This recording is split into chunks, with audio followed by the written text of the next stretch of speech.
Good day, everyone. So, our topic for today is all about rational exponents.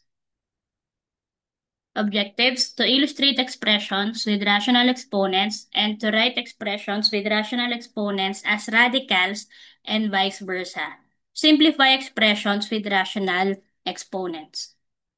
When we say rational exponent, it is an exponent that can be expressed as a fraction where the numerator m represents a power and the denominator n represents a root. So it can be written as, okay, actually this should be b raised to mn, and it can be written as the nth root of b raised to m, wherein b is the base and m over n is the rational power or rational exponent showing both a power and a root. So here, the numerator of the rational exponent is equal to 1. So this is b raised to 1 over n. Kapag ginawa natin siyang radical, so yung denominator ng rational exponent, pag rational exponent kasi, ibig sabihin fraction yung exponent. So yung denominator ng rational exponent magiging index, okay, nung radical. B, yun yung magiging radicand, okay? And then itong numerator, siya naman yung magiging exponent ng radicand. So parang b raised to 1 to. Eh di ba hindi naman natin sinusulat yung yung exponent na 1. Okay. Now, so for any integer n greater than 1 and any real number b for which the nth root of b is defined as b raised to 1 over n is equal to nth root of b. So this is the exponential form and this is the radical form. Yung parts ng exponential form, we have here the exponent 1 over n, that is the rational exponent, and b is the base. So again, pag transform natin into its radical form, yung numerator, siya yung magiging index ng radical. And then, of course, this is the radical symbol. And then, B, yung base will be the radicand. Okay? Now, pwede din naman, m and n are positive integers with no common factor except 1. So this time, ang ibig sabihin lang naman neto is that yung numerator natin is now greater than 1. So kapag ganon, ganito natin siya isusulat. So b raised to m over n, that will be equal to the nth root of b raised to m or nth root of b raised to m. Pwedeng ganito natin siya isulat. Pwedeng nasa loob ng radicand yung exponent or kaya yung exponent, ito mismong radical naka-raise dun sa exponent. So for example, if we have 6 raised to raised to 2/3, so magiging cube root of 6 squared or simply cube root of 6 squared. And then ang gagawin lang natin, kunin lang din natin yung 6 squared, so that is equal to cube root of 36. Now, is 36 a perfect cube? No. Wala din naman factor si 36 na kung saan yung isang factor ay perfect cube, kaya eto na talaga siya. Okay, naka-simplest form na yan. So write each exponential expression in radical form and vice versa. So first one, we have 3 raised to 1 over 5, m raised to 2 over 5. So if you will notice, pareho lang yung pareho yung kanilang denominator, tama? Yung rational exponent nila, pareho ng denominator. So, ibig sabihin, pwede natin silang ilagay sa isang radical. Ano yung index? That will be 5, yung denominator. So, magiging fifth root of 3. Ang exponent niya ay 1. So, 3 na lang yan. And then si m, ang exponent naman niya ay 2. So, that will be fifth root of 3m squared. Next, we have y raised to 1 half, z raised to 1 half. Again, they have the same denominator dun sa rational exponent. So, ibig sabihin, nasa square root. Pag square root, hindi na natin ilalagay yung index na 2. Automatic na yan. And then we have y and z. Since puro 1 lang naman yung kanilang exponent, kaya hindi na natin isusulat. Next, we have 7th root of x raised to 4. So that will be equal. This time, this is a radical expression, gagawin natin exponential. So una, kunin mo yung kanyang base. Yung base niya is x. And then, ano yung kanyang exponent? That is 4 ay yung magiging numerator ng rational exponent all over yung index. So that is now equal to x raised to 4 over 7. Next, we have square root of 11, a raised to 5, b cubed. Gagawin din natin tong exponential expression. So since naka-square root to, ibig sabihin yung mga denominator ng rational exponent ay equal kay 2. So una muna si 11. So that is 11 raised to 1 half. Okay? And then si a raised to, ang kanyang exponent is 5. So ay magiging numerator 5 over 2. And then b, exponent niya ay 3, ay yung magiging numerator 3 over 2. So, ganito siya. 11 raised to 1 half, a raised to 5 over 2, and b raised to 3 over 2. Last one, we have b raised to 1/4 raised to 1 half. Kapag ganyan, ang i-apply muna natin dito is power of a power. So, i-multiply muna natin yung mga exponents. Paano? So, magiging equal siya kay b raised to 1/4 times 1 half. Pag nagmumultiply naman tayo ng fractions, di ba, numerator times numerator, denominator times denominator lang naman. So, magiging b raised to 1 times 1 is 1, 4 times 2 is 8. So, that is b raised to 1 over 8. Then, tsaka natin siya i-transform into its radical form.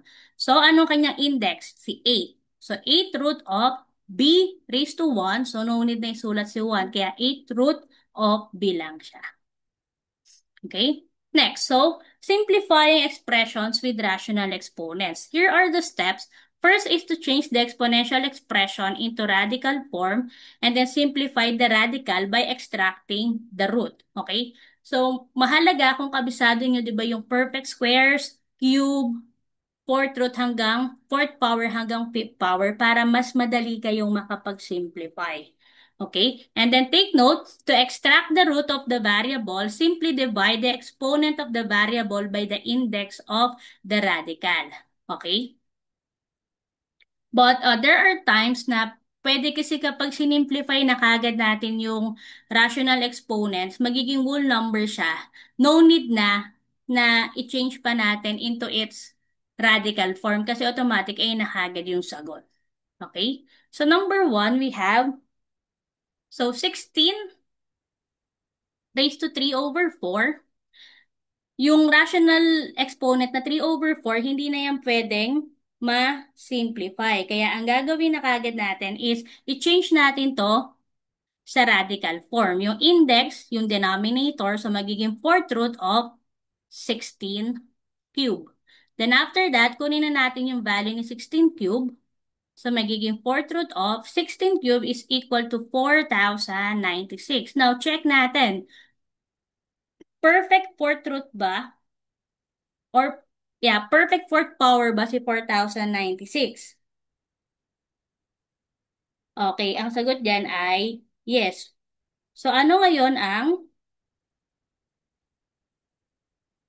4th root ni 4,096? Dapat kabisado nyo na yan. Okay, that is equal to 8. Kasi si 4,096 equal siya kay 4th root of 8 raised to 4. Eh, di ba pag same yung index at saka radicand, ma-extract natin, cancel na yan. So, ibig sabihin, this is equal to 8. Okay? Next, we have 81 x raised to 10. Okay, raised to 1 half. So, dito, magiging, since ang kanyang denominator ng rational exponent is 2, ibig sabihin, this is the square root of 81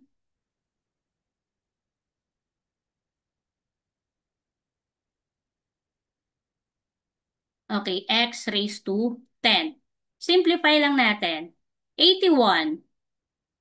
Is 81 a perfect square? Yes. So, anong square ni 81? That is 9. And then, x raised to 10, sabi diba kapag sa variable, pag in-extract yung variable, dinidivide lang yung exponent niya dun sa index. So, Automatic, pag square root lang yung nakikita mo, pag radical symbol lang, ang index niya ay 2. Tama? So, divide lang. 10 divided by 2 is 5. Kaya ang square root na x raised to 10 is x raised to 5. Next, we have e raised to 5 over 3 times e raised to 4 over 3. So, kapag ganyan, i-apply muna natin yung product rule. Same base, add muna natin yung exponent. So, magiging e raised to 5 over 3 plus 4 over 3. Sa pag-a-add ng fraction, kapag same yung denominators, ang i-add lang natin ay yung mga numerator kasi similar fraction sila. So, 5 plus 4, that is 9 over 3. Check mo muna kung pwedeng masimplify. 9 over 3 pwedeng masimplify? Yes, because 9 divided by 3 is 3. Kaya, that is now e raised to 3. Since whole number na yung exponent, hindi na yan kailangan ilagay pa sa radical. Ito na yung answer natin. Okay? Next, we have 5 raised to 1 half over 5 raised to 5 halves. So, this is under the quotient rule. So, same base, subtract lang natin yung exponent. So, 5 raised to 1 half minus 5 over 2. So, again, since they have the same denominator, similar fractions ulit yan, subtract lang natin yung mga numerators. So, 1 minus 5, that is negative 4 over 2. Now, pwede ba natin i-simplify negative 4 over 2? Pwede, di ba? That is now 5 raised to negative 2. So, since negative siya, a-apply naman natin dito yung negative rule. Okay, negative exponent rule. So, gagawin natin reciprocal, ibababa lang natin to para maging positive yung exponent. So, this is now equal to 1 over 5 squared. Then, kunin nyo lang yung 5 squared. That is now equal to 1 over 25. Ito na yung answer natin. Okay? Next, we have negative 3ab raised to, okay, 2/3. So, si 2/3, hindi na natin siya pwedeng masimplify. So, gawin na natin siyang into radical form. So, magiging, ano ang denominator? 3. That is the index. Cube root of negative 3ab squared. Okay, naka-squared siya. So, distribute natin. Okay, pag dinistribute natin yung exponent, magiging cube root of negative 3 squared, negative 3 times negative 3, magiging positive 9. And then this is a squared, b squared. Now, si 9 ba ay perfect cube? Hindi. At wala ding factor si 9 na may perfect cube. So, as is lang yan. A squared, divide natin. 2 divided by 3, pwede ba? Hindi pwede. Okay, so dyan pa rin siya and also b. So, ito na yung mismong answer natin. Okay?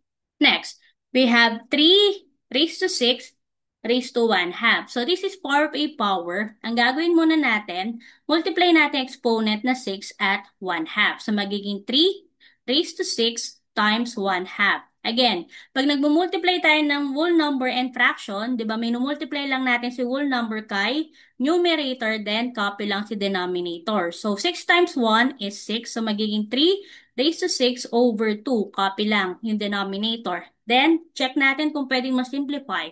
6 divided by 2, pwede ba? Yes, that is equal to 3. So, magiging 3 cube. And then, kunin lang natin yung value ni 3 cube. So, tatlong beses isulat si 3 at i-multiply. 3 times 3 is 9 times 3, 27. So, this is na equal to 27. Next, we have 5 raised to 1 half times 5 raised to 3 over 2. Again, same base. Anong gagawin? Add lang yung exponent. So, magiging 5 raised to 1 half plus 3 over 2. Similar fractions kasi same yung numerator, yung denominator, add lang natin yung numerator. So, 1 plus 3, so magiging 5 raised to 4 over 2. Simplify if possible. 4 over 2, pwede pa. That will be equal to 2. So, magiging 5 squared. And what is the value of 5 squared? That is simply 5 times 5. So, that is equal to 25. Okay? So, yeah, that's it. That is our lesson about the